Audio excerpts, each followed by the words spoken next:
Hello friends, आज की हम इस वीडियो में बात करेंगे ओलिगोपोली मार्केट के बारे में, जो कि है आपके बीए प्रोग्रामिंग के फर्स्ट ईयर का चैप्टर। जरूरी नहीं है सिर्फ ये बीए प्रोग्रामिंग वाले पढ़े। अगर किसी को ओलिगोपोली मार्केट के बारे में जानना है या किसी के स्कूल डेज में ही ये जो बीए ओलिगोपोली का चैप्टर आ गया, तो आप इसमें से भी आप नॉलेज ले सकते हैं। ठीक है, तो इसमें हम टोटल 5 टॉपिक पढ़ेंगे। पहला पढ़ेंगे ओलिगोपोली मार्केट का मीनिंग क्या होता है। ठीक है, दूसरा हम पढ़ेंगे इसके फीचर्स क्या होता है, कैसे हमको पता लगे कि हाँ भाई ये ओलिगोपोली मार्केट है। ठीक है, तीसरा हम करेंगे क्लासिफिकेशंस की, किस किस टाइप की ओलिगोपोली मार्केट तो हो गई, अब उसके अंदर भी कितने कितने टाइप की ओलिगोपोली मार्केट्स होती है। ठीक है, चौथा हम बात करेंगे Sweezy kinked curve, Sweezy kinked demand curve के बारे में। ठीक है, प्रोनाउंस मैंने शायद से गलत करा हो। उसके बाद हम 5th में बात करेंगे प्रिजनर्स डिलेमा। ठीक है, तो आइए हम चालू करते हैं। ओलिगोपोली मार्केट का मतलब क्या होता है। ओलिगोपोली एक ऐसी मार्केट होती है जिसमें फ्यू नंबर ऑफ सेलर होते हैं, लेकिन जो हर एक सेलर का मार्केट एरिया होता है वो बहुत बड़ा होता है। जैसे कि अगर हम कार की बात करें तो कार की इंडस्ट्रीज में क्या चल रहा है इस वक्त, मारुति, जैसे कि हम एग्जांपल ले लेते हैं, general motor, Toyota, Maruti Suzuki, Hyundai, Ford, तो ये सारी जो है वो ओलिगोपोली मार्केट का एक एग्जांपल है। क्यों? क्योंकि ये जो फर्म है ये कम है, लेकिन जो इनका मार्केट एरिया है, जितनी मार्केट को ये कवर करती है वो बहुत ज्यादा होता है। तो इस वजह से इस फर्म को बोलते हैं, इस टाइप की फर्म्स को बोलते हैं ओलिगोपोली मार्केट। ठीक है, अब इसके फीचर्स की हम बात कर लेते हैं। तो इसका पहला फीचर होता है few seller and many buyer. अब जैसे कि मैंने आपको बताया, इस मार्केट में जो सेलर होते हैं वो कम होते हैं और बायर ना बहुत ज्यादा होते हैं। जैसे कि आपने कार की, जैसे मैंने कार की बात करी, तो कार की जो सेलर है वो कम है, मतलब लिमिटेड है, लेकिन उनका जो मार्केट शेयर है वो बहुत ज्यादा है। जैसे आप देखते हो सड़कों पे सिर्फ मारुति सुजुकी की या फोर्ड की गाड़ियां, ऐसी गाड़ियां मिलती है। ठीक है, तो इस वजह से इनका जो मार्केट शेयर होता है वो ज्यादा होता है, लेकिन ये जो क्वांटिटी होती है इन फर्म्स की वो कम होती है। तो इसलिए इसका एक फीचर होता है few seller and many buyer. दूसरा होता है होमोजीनियस और डिफरेंशिएटेड प्रोडक्ट।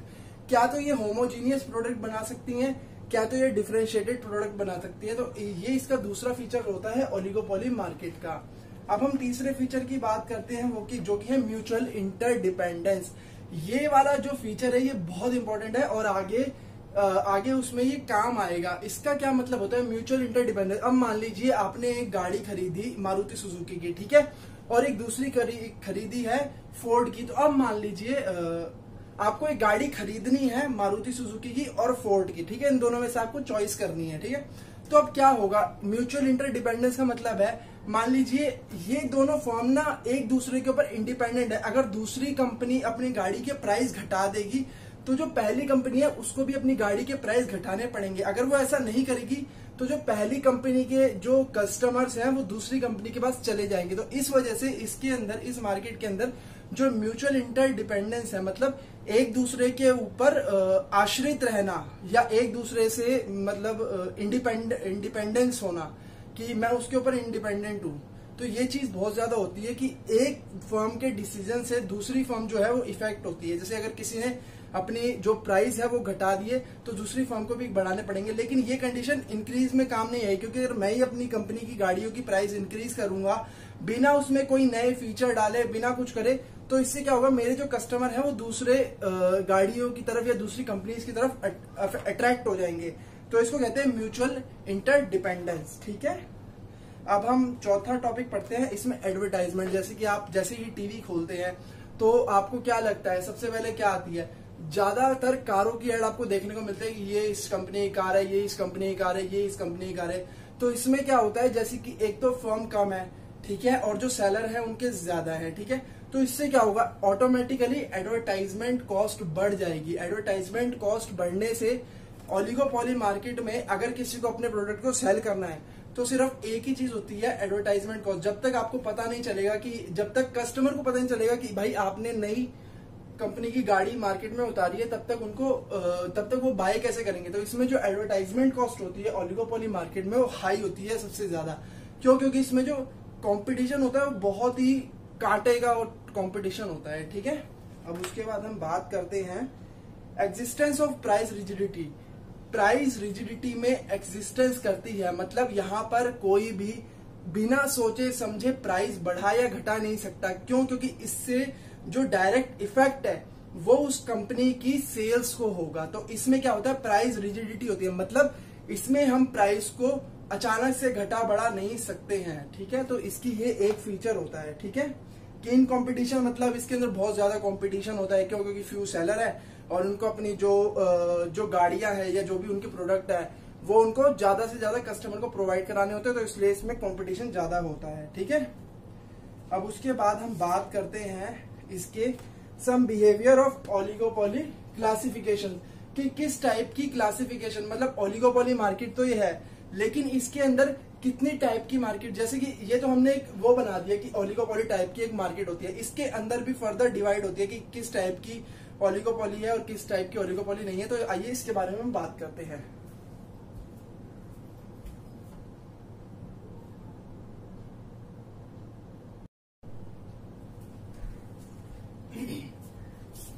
अब हम बात करेंगे क्लासिफिकेशन ऑफ ओलिगोपोली, मतलब ओलिगोपोली मार्केट के अंदर भी कितने टाइप की मार्केट आती है। तो ओलिगोपोली के अंदर 4 टाइप की मार्केट आती है, परफेक्ट और imperfect oligopoly market, open and close oligopoly market, तीसरा होता है partial and full oligopoly market, चौथा होता है कोल्यूसिव और नॉन कोल्यूसिव ओलिगोपोली मार्केट। तो अब इसमें फर्क क्या होता है, परफेक्ट और इम्परफेक्ट? देखिए आपको क्या करना पड़ेगा, अगर आपके पेपर आ रहे हैं, पेपर नजदीक आ रहे हैं, तो आपको क्या करना पड़ेगा, जो चीजें हैं उसको शॉर्ट में लिखना पड़ेगा, जिससे आपको एक बार ही देखते ही वो चीज वापस से रिमाइंड हो जाए, ठीक है। तो इसमें क्या करना पड़ेगा, परफेक्ट और इम्परफेक्ट ओलिगोपोली में क्या होता है, परफेक्ट ओलिगोपोली वो मार्केट होती है जो कि होमोजीनियस प्रोडक्ट बनाती है, ठीक है। और दूसरे hand, on the other hand, जो इम्परफेक्ट ओलिगोपोली मार्केट होती है वो जो प्रोडक्ट बनाती है वो डिफरेंशिएटेड होती है, मतलब वो अलग अलग होते हैं, ठीक है। तीसरा, अब दूसरा, ये पहले की एक्सप्लेनेशन, अब दूसरे की explanation, open and close oligopoly market. Open and close का हमको वर्ड से ही पता चल रहा है, ओपन ओलिगोपोली मार्केट वो मार्केट होगी जिसके अंदर कोई भी बैरियर नहीं होता, कोई भी फर्म जो है वो एंटर कर सकती है। और क्लोज ओलिगोपोली में कोई एंट्री नहीं होती, मतलब जो एंट्री होती है उसके ऊपर बैरियर लगा होता है कि आप एंटर नहीं कर सकते। तो ये दूसरे टाइप की ओलिगोपोली मार्केट होती है।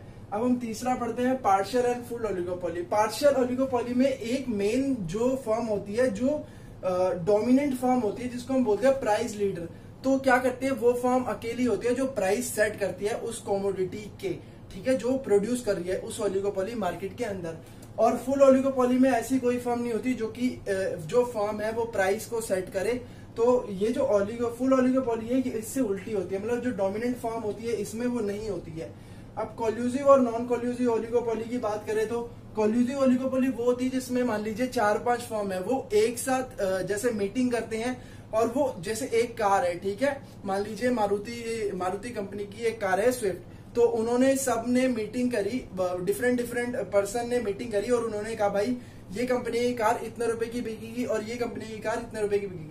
तो बहुत सारी फर्म जो है वो मारुति सुजुकी नहीं और भी डिफरेंट तरीके की कारों के जो वो प्रोडक्शन कर रही है, तो वो अपने प्रोडक्ट के एक पर्टिकुलर प्राइस सेट करती है ताकि फ्यूचर में चल के उनके बीच में कोई मतलब प्राइस को लेके कोई लड़ाई ना हो, ठीक है। तो इसको कहते हैं कोल्यूसिव ओलिगोपोली, कोऑपरेट करती हैं किसी एक प्रोडक्ट के जो वो बना रही होती है उसके प्राइस को फिक्स करने में। लेकिन उसके उलट नॉन कोल्यूसिव ओलिगोपोली में क्या होता है, वो कंपटीशन करती है, ठीक है, मैं कम प्राइस पे ज्यादा गाड़ी बेचूंगी, या मैं अपनी गाड़ी के अंदर ऐसी सर्विसेज ऐसी चीजें लगा दूंगी जिससे कि सेल बढ़ जाए, ठीक है। तो ये दूसरे टाइप की ओलिगोपोली होती है, इसमें वो कॉपरेट नहीं करते, वो अपनी तरीके से प्राइस को फिक्स करते हैं मार्केट में, ठीक है। अब हम इसके बाद बात करते हैं ये स्वीजी किंग डिमांड कर्व। ये डिमांड कर्व होता क्या है, ठीक है, तो इसके बारे में आइए चलिए हम बात करते हैं।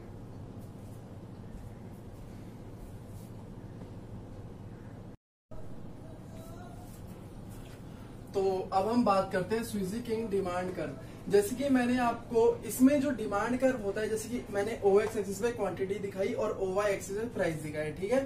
तो जो ओलिगोपोली में जो डिमांड कर्व होता है, जैसे कि इसमें जो डिमांड कर्व है मेरा वो है A और B, ठीक है। और इसके अंदर जो डिमांड कर्व होता है ना, उसमें बीच में डिमांड कर्व के बीच में एक किंग होता है। और इस किंग के पीछे क्या कारण है, इस किंग के पीछे एक कारण है, जैसे कि मैंने आपको इसके फीचर्स में बताया था कि म्यूचुअल इंटरडिपेंडेंस। जो मान लीजिए मार्केट में थोड़ी सी कंपनियां हैं जो गाड़ी बेच रही हैं, अब मान लीजिए सपोज कर लीजिए एक मेरी कंपनी है और एक अदर पर्सन की कंपनी है, ठीक है, जो मार्केट में गाड़ियां बेच रही है। अब मान लीजिए मैंने अगर प्राइस बढ़ाया तो इससे होगा क्या इससे मेरा नुकसान होगा। क्यों? क्योंकि मैंने अपनी जो गाड़ी के प्राइस बढ़ा दिए विदाउट अपनी गाड़ी में कोई एक्स्ट्रा चेंज करे, मतलब एक्स्ट्रा फीचर्स नहीं लगाए और मैंने प्राइस बढ़ा दिया, ठीक है। तो इससे मेरे को नुकसान होगा। क्या होगा? जो मेरे जो कस्टमर है वो दूसरी कंपनी, मतलब जो मेरे कॉम्पिटिटर था उसके पास चले जाएंगे। तो इससे क्या होगा? मेरे को नुकसान होगा। मार्केट में जो मेरा कोई भी कॉम्पिटिटर है वो मेरे को फॉलो नहीं करेगा। लेकिन अगर हम ऑपोजिट कंडीशन देखें, मैंने अगर सेम कार के जो प्राइस है वो घटा दिए, तो इससे क्या होगा? इससे जो मेरे कॉम्पिटिटर के ऊपर डायरेक्ट इफेक्ट पड़ेगा। डायरेक्ट इफेक्ट पड़ने से वो क्या करेगा? अगर मान लीजिए तो उसने तो अगर अपने प्राइस घटा दिए तो ठीक है, तो इससे क्या होगा? बैलेंस बना रहेगा। अगर मान लीजिए उसने प्राइस नहीं घटाए तो उसको क्या होगा? नुकसान होगा। मेरी घटी हुई प्राइस पे उसके जो कस्टमर है वो मेरे पास अट्रैक्ट हो जाएंगे। तो इससे क्या होगा? उसको नुकसान होगा। तो वो ऐसा नहीं करेगा, वो डायरेक्ट मेरे को फॉलो करेगा। तो सेम चीज इसमें भी लागू होती है। जैसे कि मान लीजिए हमने जैसे कि ये हमारा डिमांड कर्व है AB, तो ये किंक इस वजह से आता है। क्यों? क्योंकि अगर कोई भी कंपनी अगर अपने प्राइस बढ़ाती है तो कोई भी दूसरी कॉम्पिटिटर कंपनी उसको फॉलो नहीं करती। और मान लीजिए अगर वो अपने प्राइस घटाती है और तो फिर उस केस में कॉम्पिटिटर कंपनी उसको फॉलो करती है, वो भी अपने प्राइस जो है आउटपुट जो प्राइस है प्रोडक्ट के वो भी घटा देगी या उसके अंदर कुछ ना कुछ ऐसे चेंज करेगी ताकि उसकी जो डिमांड है उस पर कोई इफेक्ट ना पड़े, या तो उसके अंदर कुछ एक्स्ट्रा फीचर्स डाल देगी कि उससे मेरी जो प्राइस है उसको इफेक्ट ना करे। लेकिन फीचर डालने में भी उसका खर्चा तो है ही, तो at the end of the day उसको प्राइस घटाने ही पड़ेंगे, ठीक है। तो इससे क्या होगा? इससे ये होगा जो सुजुकी किंग डिमांड कर्व का जो अपर पोर्शन है जो कि है AC जो कर्व है वो अपना इलास्टिक निकलेगा और C भी जो कर्व है वो इन इलास्टिक निकलेगा। तो प्राइस इंटरडिपेंडेंस से, म्यूचुअल इंटरडिपेंडेंस से जो ये हमारा जो डिमांड कर्व होता है ओलिगोपॉली में वो किंक होता है। क्यों? क्योंकि जो प्राइस है वो इस मार्केट में बहुत अहम रोल प्ले करती है और एडवर्टाइजमेंट। तो लेकिन इसके अंदर हम सिर्फ प्राइस के बारे में बात करेंगे, ठीक है। तो इस वजह से, प्राइस की वजह से जो इसका जो डिमांड कर्व है वो किंक होता है। क्यों? क्योंकि अगर प्राइस बढ़ेंगे तो कोई मेरे को फॉलो नहीं करेगा, मेरा नुकसान है। लेकिन अगर प्राइस घटे तो सारे मेरे को फॉलो करेंगे और जो मेरे को मुनाफा होगा थोड़ी सी देर के लिए होगा। क्यों? जब तक उनको पता लगेगा कि मैंने प्राइस घटा दी है मार्केट में, ठीक है। तो इसमें ज्यादा कुछ था नहीं। अब हम इसमें लास्ट टॉपिक की बात करते हैं जो कि है प्रिजनर डायलेमा, ठीक है। तो आइए हम बात करते हैं।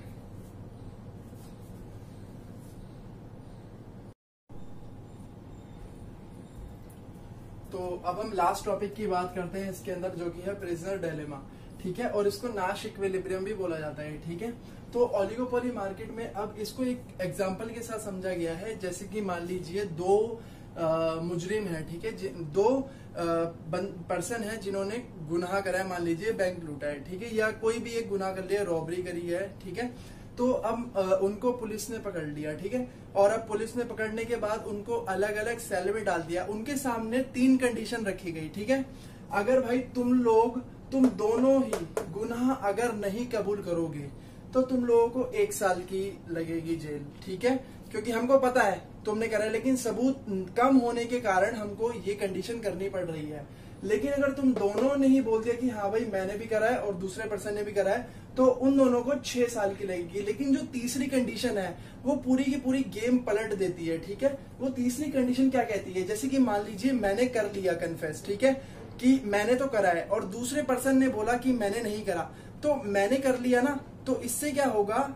अगर मैं बोलूं कि हमने कर लिया लेकिन दूसरे पर्सन ने बोला कि हमने नहीं करा, तो क्या होगा? इससे क्या होगा? मैं तो बच जाऊंगा लेकिन दूसरा पर्सन है वो फंस जाएगा। और सेम मेंटालिटी दूसरे पर्सन की होगी कि यार अगर उस बंदे ने बोल दिया कि हाँ भाई हमने करा और मैंने नहीं बोला तो मेरे को 9 साल की लग जाएगी, ठीक है। तो इससे क्या होगा? ये जो थर्ड कंडीशन है वो पूरी की पूरी इसकी गेम चेंज कर देगी। इससे क्या होगा? थर्ड कंडीशन से उन दोनों के है तो दोनों चोर ही, ठीक है। तो और ट्रस्ट है नहीं दोनों को एक दूसरे के ऊपर। तो इससे क्या होगा? जो तीसरी कंडीशन है वो पूरी गेम पलट देगी। इससे होगा क्या? अब जैसे कि मान लीजिए अब मैंने बोल दिया कि हाँ भाई हमने करा है और दूसरे पर्सन ने नहीं बोला, तो मैं सच हो गया, तो मैं वहां पे बच जाऊंगा। लेकिन सेम मेंटालिटी उसकी भी होगी। तो अगर हमने बोला कि हमने अगर चोरी करने से पहले बोला होता कि भाई हम अगर फंस गए तो हम किसी का नाम नहीं लेंगे, बोल देंगे हमने नहीं करा, तो जो ये कंडीशन थी वो पहले में भी सूट करेगी, दूसरे में सूट करेगी। लेकिन जो तीसरी कंडीशन है वो दोनों का माइंड चेंज कर देगी। वो क्या करेगी? यार वो तो दोनों है तो चोर ही, किसी के मन में मतलब कोई वो अपने जो डिसीजन है उस पर खड़ा नहीं उतरेगा, क्योंकि पलट जाएगा, क्या पता दूसरा बंदा पलट जाए तो मेरी लग जाएगी, ठीक है। तो इससे क्या होगा? ये जो थर्ड कंडीशन है वो पूरा का पूरा इसको चेंज कर देगी, ठीक है। तो अब इसको अगर हम कंडीशन के इसके हिसाब से समझे, मान लीजिए दोनों ने कन्फेस कर लिया, ए ने भी कन्फेस कर लिया और बी ने भी। ये मैंने ए है, ये बी है, ठीक है। और हर किसी में जो आगे वाला है वो ए पार्ट है और दूसरा वाला बी पार्ट है, ठीक है। अब मान लीजिए ए ने भी कर लिया और बी ने भी कर लिया, तो दोनों को लगेगी 6-6 साल की जेल, ठीक है। अब मान लीजिए ए ने कर लिया और बी ने नहीं करा, तो जो कि थर्ड कंडीशन आ गई, एक बंदे ने कर लिया और एक बंदे ने नहीं करा, उनमें से जो एक बंदा है वो ए है, ए ने नहीं करा तो उसका फायदा हो गया, वो बच गया और दूसरे बंदे को लग गई 9 साल की, ठीक है। अब उल्टा करेंगे इसमें। अब मान लीजिए जो ए है उसने नहीं करा, बोल दिया भाई मैंने तो नहीं करा, और दूसरे बंदे ने बोल दिया कि हाँ भाई हमने करा है, तो लग जाएंगे ए के, तो ए को 9 साल की लग जाएगी, ठीक है। फिर और जो तीसरी कंडीशन है कि दोनों ही बोल देंगे कि हाँ भाई हमने नहीं करा, तो इसमें क्या होगा, ये एक इक्विलिब्रियम पॉइंट है, ठीक है। लेकिन ये जो इक्विलिब्रियम पॉइंट है वो स्टेबल नहीं है। क्यों स्टेबल नहीं है? तीसरी कंडीशन के आने से ये वाला इक्विलिब्रियम पॉइंट स्टेबल नहीं रहा, क्योंकि दोनों चोर हैं, दोनों के मन में आएगा यार दूसरा वाला बंदा, हमने बोला तो था कि हम नहीं करेंगे, लेकिन है तो वो चोर ही। दूसरा वाला बंदा क्या करेगा, वो सोचेगा कि यार ये वाला कि वो सोचेगा कि अगर उसने कर दिया एक्सेप्ट कि हाँ भाई हमने करा है तो मेरे लग जाएंगे, तो इससे क्या होगा, ये वाला इक्विलिब्रियम निकल के आएगा, लेकिन ये स्टेबल नहीं होगा। तो इसमें क्या होगा, जो स्टेबल इक्विलिब्रियम होगा उसमें क्या होगा, दोनों ही एक्सेप्ट कर लेंगे, तो इस ये वाला जो इक्विलिब्रियम है वो हमारा स्टेबल होगा, और इस इक्विलिब्रियम को हम नाश इक्विलिब्रियम बोल देंगे, ठीक है। तो इस चैप्टर में सिर्फ इतना ही था, और अगर कोई डाउट हो ओलिगोपोली मार्केट के अंदर तो आप मेरे को कमेंट करके पूछ सकते हैं। और अगर ये वीडियो अच्छी लगे तो इसको लाइक करिएगा, और अपने दोस्तों के साथ जिनको ओलिगोपोली मार्केट में कोई डिफिकल्टी आ रही है तो आप उनके साथ शेयर कर लीजिएगा। और अगर आपके कोई भी क्वेश्चन हो, सजेशंस हो, तो आप कमेंट बॉक्स में लिख लीजिएगा, ठीक है। चलिए, हैव अ नाइस डे।